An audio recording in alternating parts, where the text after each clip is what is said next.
أهل الكبرياء والعظمة وأهل الجود والجبروت وأهل العفو والرحمة وأهل التقوى والمغفرة، أسألك بحق هذا اليوم الذي جعلته للمسلمين عيدا ولمحمد صلى الله عليه وآله ذكرا وشرفا وكرامة ومزيدا، أن تصلي على محمد وآل محمد، وأن تدخلني في كل خير أدخلت فيه محمدا وآل محمد صلواتك عليه وعليهم، وأن تخرجني من كل سوء أخرجت منه محمدا وآل محمد صلواتك عليه وعليهم.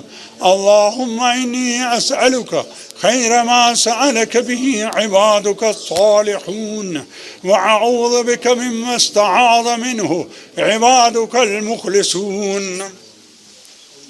دعائے قنوت کے پیغامات جو عید کی نماز میں جو قنوت پڑھا جاتا نا، آپ نے دیکھا نا عید کی نماز جو پڑھی جاتی ہے اس میں ایک دعائے قنوت ہے. وہ دعا پہلی میں 5 تکبیریں ہیں، یعنی وہ 5 مرتبہ پڑھنا ہے، دوسری میں 4 تکبیریں، یعنی کل 9 دفعہ یہ دعا پڑھائی جاتی ہے. میں صرف اس کا ترجمہ یا یہ کہیے ترجمہ بھی نہیں، صرف اس دعا کے جو مفہوم اور جو پیغامات ہیں کوشش کرتا ہوں اس کو آپ کے سامنے بیان کرنے کی. کہ دیکھیے کہ نماز عید، جب انسان نماز عید پڑھتا ہے اس کے بعد اس میں مختلف سورہ ہم کے بعد 2 سورہ ہیں مختلف پڑھنے کے لیے، اعلیٰ و شمس ہے، اس کے بعد پھر قنوت ہے، اور پہلی رکعت میں 5 مرتبہ وہ قنوت پڑھا جاتا ہے. قنوت کر کے رکوع میں جاتے ہیں، پھر دوبارہ قنوت ہے، نہیں رکوع تو ایک ہی دفعہ ہے، یعنی اللہ اکبر پھر رکوع میں پھر قنوت ہے، پھر اللہ اکبر پھر قنوت ہے، یعنی اس میں 5 مرتبہ قنوت ہے. ٹھیک ہے، اور اس کے بعد دوسری رکعت میں 4 مرتبہ وہ قنوت ہے، یعنی 9 مرتبہ کل وہ دعا پڑھائی جاتی ہے. کہ جس کا مفہوم میں مختصر مفہوم آپ کے سامنے پیش کرتا ہوں کہ اس دعا کے موضوع کیا کیا ہے. یوں سمجھ لیے دعا عید کی نماز جو پڑھی جاتی ہے اس کی جو قنوت ہے، اس قنوت کے اندر جو دعا ہے اس کا مفہوم یا اس کے موضوعات میں آپ کے سامنے بیان کرتا ہوں. کہ دیکھیے پہلی چیز ہے اس میں جب انسان اقرار کرتا ہے کہتا ہے کہ پروردگارہ تو مالک ہے، تیری بڑائی ہے، بزرگی ہے، اور تیری بخشش ہے، تو مالک بخشش ہے. یعنی پہلا جملہ کیا کہنا ہے، پہلا مفہوم کیا ہے، خدا تو مالک ہے، تو مالک ہے، تو جو ہے وہ تیری بزرگی ہے، بڑائی ہے، اور اس کے بعد تو مالک بخشش ہے، یعنی بخشنے والا تو ہے. یعنی انسان پہلی دعا مانگ رہا ہے، اس میں 2 جملے ہیں مفہوم، خدا تو تیری بزرگی ہے، بڑا ہے، پتر ہے، اور اس کے بعد فرمایا اس کے بعد ہے کہ پروردگارہ تو مالک بخشش ہے، یعنی تو بخشنے والا ہے. یعنی انسان یہ اقرار کر رہا ہے کہ پروردگارہ تو بخشنے والا ہے، تو ہمارے گناہوں کو بخش دے. یعنی دعا میں نہیں ہے، مفہوم پیش کر رہا ہوں کہ اس میں ہم جو دعا پڑھتے ہیں اس میں یہ کہتے ہیں. اگر اس کی تشریح کی جائے گی تو اسی طرح تشریح میں اسی طرح بیان کیا جائے گا کہ پروردگارہ ہمارے گناہوں کو بخش دے، ہماری خطاؤں کو معاف کر دے، اور یہ بخشش تیرے لیے روب ہے، دبدبہ ہے. پھر آتے ہیں پھر دوسرا جملہ جو ہے تو مالک درگزر ہے، یعنی تو معاف کرنے والا ہے، یعنی ایک صفت ہے خدا کی معاف کرنے والا. یعنی اس طرف بھی اشارہ ہے کہ آپ بھی اپنی زندگی میں لوگوں کو معاف کرو. جناب موسیٰ خداوند عالم نے جب جناب موسیٰ سے کلام کیا، مختلف گفتگو ہوئے، ایک مقام پر وہاں پر ایک جملہ یہ ہے کہ خداوند متعال جناب موسیٰ اپنے نبی سے کہتا ہے، رہنا نبی سے کہتا ہے، جناب موسیٰ سے کہتا ہے کہ موسیٰ جب لوگوں سے خطا ہو اور لوگ جب تمہارے پاس معافی طلب کرنے آئے تو تم انہیں معاف کر دو. کیوں؟ اس کی دلیل کیا دی خدا نے کہا اس لیے کہ جب تم سے خطا ہوتی ہے تو ہم بھی تو تمہیں معاف کر دیتے. دیکھا آپ نے، یعنی خدا اپنے نبی سے کہہ رہا ہے معاف کرو. ایک صفت ہے. ہم اپنے معاشرے میں اگر اس چیز کو لے کر آ جائیں، معاف کرنے کی صلاحیت ہو، تو کتنے ایسے مسئلے جو ختم ہو جائیں گے. آپ دیکھیے گا ہمارے پاس جو سب سے بڑی مشکل ہے، ہم بعض چیزیں اپنے دل میں لے کے بیٹھ جاتے ہیں. بس اس نے میرے ساتھ ایسا کیا ہے تو وقت آنے پہ میں نے بھی اس کے ساتھ ایسا کرنا ہے. وہ وقت کی طاق میں رہتے ہیں. خدا نہ خاصا کوئی ایسا وقت آ بھی گیا ہم نے کہا بس 10 سال پرانا بدلہ تو اتارنا ہی ہے نا. 15 سال پہلے انہوں نے بھی ہمارے ساتھ ظلم کیا تھا, ہم بھی آج ہمیں موقع ملا, آج ہم ان پہ ظلم کریں. معاف کی تو کہا معاف تو ہونا ہی نہیں ہے. تبھی وہ جناب لقمان کی میں نے ایک دفعہ نصیحتیں جو پیش کی تھی اس میں یہی تھا کہ 2 چیزوں کو یاد رکھو اور 2 چیزوں کو بھول جاؤ. اس میں یہی تھا کہ اگر کوئی تم پہ ظلم کرے تو اسے بھول جاؤ, یعنی کوئی تم پر اذیت کرے, تم اگر بھول کرے, تم پہ ظلم کرے تو اسے بھول جاؤ. کیوں؟ اس کی شاید وجہ یہ رہی ہوگی کہ انسان اپنے دل میں اگر لے کے بیٹھ گیا تو کبھی بھی اس کو موقع ملے گا. اس کا یہ جملہ تھا, جو تمہارے ساتھ برائی کرے اس سے بھول جاؤ, جب تم کسی کے ساتھ نیکی کرو اسے بھول جاؤ. یہ 2 چیزیں تھیں. تو اب یہاں پر بھی یہی ہے کہ انسان معاف کرے. اپنی زندگی کے اندر ایک معافی تلافی, انسان معاف کر دے. کسی سے خطا ہو گئی تو اسے معاف کرے گا تو زندگی میں اچھی طرح زندگی گزرے گی اور انسان کے دل میں جو کینہ ہے وہ بھی نہیں رہے گا. پھر اس کے بعد ہے تو مالک پناہ ہے, یعنی تیری پناہ ہے. اور اس کے بعد ہے تو پردہ پوشی, اور تو مالک پناہ اور پردہ پوشی ہے, یعنی تو پناہ خدا کے لیے انسان دعا کرتا ہے پروردگار ہم تیری پناہ میں آ جائیں. اور اس کے بعد خدا جو ہے وہ کس گناہوں سے, انسان کے گناہوں سے جو پردہ پوشی کرتا ہے وہ پروردگار عالم ہے. اتنے گناہ کرنے کے باوجود خداوند عالم اس کے گناہوں کو اظہار نہیں کرتا, اس کے گناہوں کو چھپاتا ہے, پوشیدہ رکھتا ہے. خدا تو جو ہے وہ گناہوں کا چھپانے والا ہے. ایک روایت پیش کی تھی پہلے بھی, امام رضا علیہ السلام کی روایت ہے.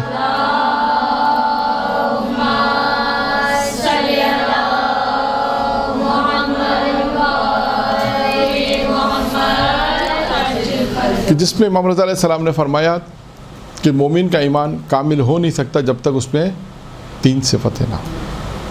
ایک صفت اللہ کی ہو, ایک صفت اس کے رسول کی ہو, اور ایک صفت اس کے رسول کے وصی کی ہو. امام رضا علیہ السلام نے فرمایا. اب دیکھیے امام رضا علیہ السلام نے کون سی صفت کا انتخاب کیا. ویسے تو اللہ کی بہت ساری صفت ہیں, سوال یہ کہ 3 صفتیں مومن میں ہونی چاہیے تو اس کا ایمان تکمیل ہوگا. اور بھی بہت ساری صفتیں ہیں, اس روایت میں 3 صفتیں بیان کی. نمبر 1 اللہ کی. اب سوال ہے کہ اللہ کی تو بے شمار صفتیں, کون سی صفت کا انتخاب کیا ہے امام رضا نے کہا جس طرح اللہ دوسروں کے عیبوں کو چھپاتا ہے مومن بھی دوسروں کے عیبوں کو چھپائے. ہاں اب آپ دیکھیں ہم تو اس کا برعکس کرتے ہیں. ابھی کسی نے کسی کا عیب پتہ چلا, اس سے پہلے کہ وہ اپنے گھر نہیں پہنچا سب کو پتہ چل گیا. آج کل تو واٹس ایپ اور یہ بھی بہت آسان ہے. دیکھیں عیبوں کو چھپانے کا کام کرنا ہے. خدا کی ایک صفت ہے کہ عیب چھپاؤ. خدا جس طرح مومن کے عیب چھپاتا ہے, ایک مومن دوسرے مومن کے عیب کو چھپائے گا. خدا نہ خاصا ایسا نہ ہو کہ ہم کسی کے عیب کو بیان کریں. اچھا اب یہاں پر غلط فہمی نہ ہو, ایک اور نقطہ بیان کرتے جاؤں کیونکہ بات آدھی نہ رہ جائے. رشتے کے معاملے کے اندر اس چیز کا خیال یہ نہیں کرنا, اگر خدا نہ خاصا کوئی آپ سے کہتا ہے کہ وہ فلاں کا لڑکا ہے, آپ کو پتہ ہے اس میں عیب ہے, آپ نے کہا عیب, مولانا نے تو کہتا ہے عیب بتانا صحیح نہیں ہے, تو یہاں پہ عیب نہیں بتانا چاہیے, یہاں پہ بتانا چاہیے. ہاں بتانا ضروری ہے, ہاں واجب ہے. اسی طرح کوئی لڑکی ہے, آپ سے کسی نے کسی کے متعلق پوچھا, کسی لڑکی کے متعلق پوچھا, آپ کو پتہ ہے کہ مثال کے طور پہ خدا نہ خاصا کوئی عیب ہے اس کے اندر, تو آپ نے نہیں کہا کہ ہاں یہ تو روایت میں ہے کہ عیب کسی کے نہیں بتانا چاہیے, تو یہ مورد دوسرا مورد ہے. اس لیے اس کو میں خاص بیان کر رہا ہوں کہ جہاں خاص ہے روایت میں اور فقہ مسائل میں بھی کہ وہ موارد کہ جہاں پر عیب بیان کرنے چاہیے وہ کون سے موارد ہیں. جیسے کھلم گناہ, ایک مثال دے دوں, ایک عورت بے حجاب ہے, اگر ہم کہیں کسی سے کہ فلاں عورت بے حجاب ہے تو یہ گناہ نہیں ہے, کیونکہ وہ کھلا بے حجاب ہے, یہ گناہ نہیں ہے. کسی سے اگر اس عیب کا ذکر کریں, عیب ہے, برائی ہے, لیکن وہ کھلا. اسی طرح بہت ساری چیزیں ہیں, لیکن ایک جس میں سے ایک وہ کھلم. اب آ جائیں وہ عیب. اچھا اب یہاں پر خدا نخواستہ اس لڑکی میں کوئی اگر عیب ہے تو آپ نے وہاں پر اسی کو بیان کرنا, یہ نہیں کہ پورے شہر میں ڈنڈورا پیٹ دیں, یہ بھی نہیں کریں. صرف موضوع یہ بیان کرنا تھا تاکہ زیادہ طولانی نہ ہو کہ ایک جس طرح اللہ میں یہ خصوصیت ہے, معصوم نے فرمایا کہ اللہ جس طرح مومن کے عیبوں کو چھپاتا ہے، اسی طرح مومن بھی دوسرے کے عیبوں کو پوشیدہ رکھ کے چھپاتا ہے۔ یہ روایت یہاں پہ ختم ہو گئی۔ اس روایت کی صرف میں نے توضیح دی کہ اگر شادی کا کوئی ایسا مورد آتا ہے رشتے کا کہ جہاں کوئی عیب ہے تو وہاں انسان اس کو ضرور بتائے۔ بس آ جاتے ہیں روایت کا دوسرا حصہ۔ امام رضا علیہ السلام نے فرمایا کہ ایک پہلی صفت اللہ کی ہونی چاہیے، دوسری صفت اللہ کے رسول کی۔ اللہ کے رسول کی بھی بہت ساری صفتیں، کون سی خاص صفت ہے جس کا یہاں پر ذکر کیا؟ امام رضا نے فرمایا جس طرح اللہ کے رسول کا اخلاق بہت اچھا تھا، مومن کا اخلاق بھی اچھا ہونا چاہیے۔ تیسری صفت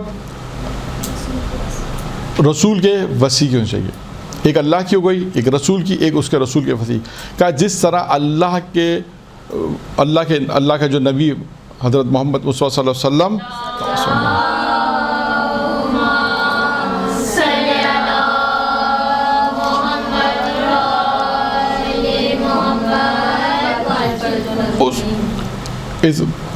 حضرت اللہ کے جو وصی، اللہ کے جو نبی ہیں پیغمبر اسلام، اس کے جو وصی ہیں اس کی ایک صفت ہونی چاہیے۔ اس کے وصی کی کیا صفت ہے؟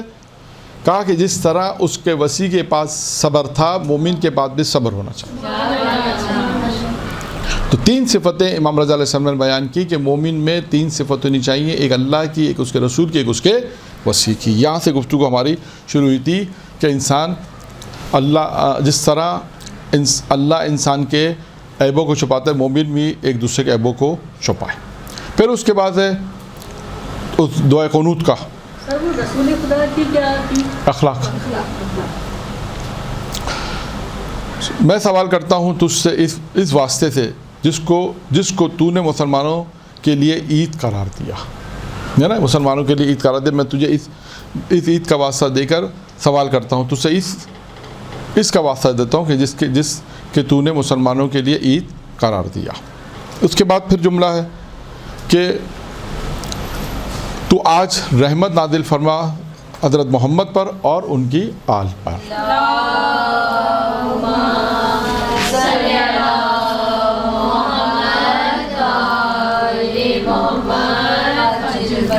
اور دیکھیں یہ دعائے قنوت میں پڑھایا جا رہا ہے کہ اس طرح انسان خدا کی بزرگی، خدا کی بڑائی، خداوند متعال کا اقرار، بخشش، درگزر، پھر خدا کی پناہ، پھر اس کا خدا جس طرح پردہ پوشی کرتا ہے، گناہوں کو چھپاتا ہے خدا سے واسطہ دے کر، پھر اس کے بعد خدا یہ کہ آج رحمت نازل فرما حضرت محمد پر اور ان کی آل پر، پھر اس کے بعد ہے اور داخل کر مجھے ہر اس نیکی میں جس میں داخل کیا تو نے سرکار محمد کو اور ان کی آل کو۔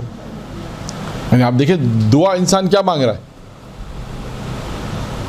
کہ خدا، یعنی دعا میں کیا ہے کہ پروردگارہ مجھے اس چیز میں داخل کر کے جس میں محمد صلی اللہ علیہ وآلہ وسلم، درود پڑھے محمد علیہ محمد،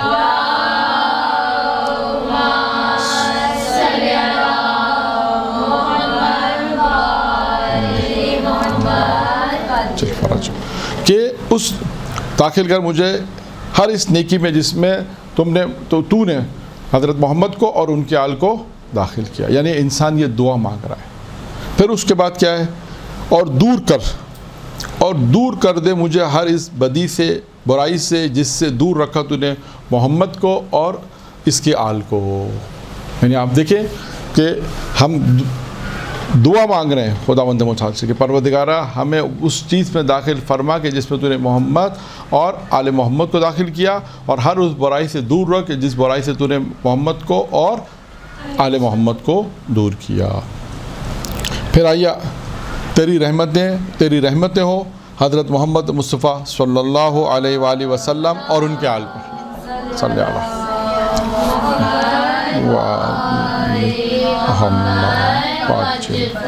تیری رحمتیں ہوں اس پر، حضرت محمد پر اور ان کے آل پر۔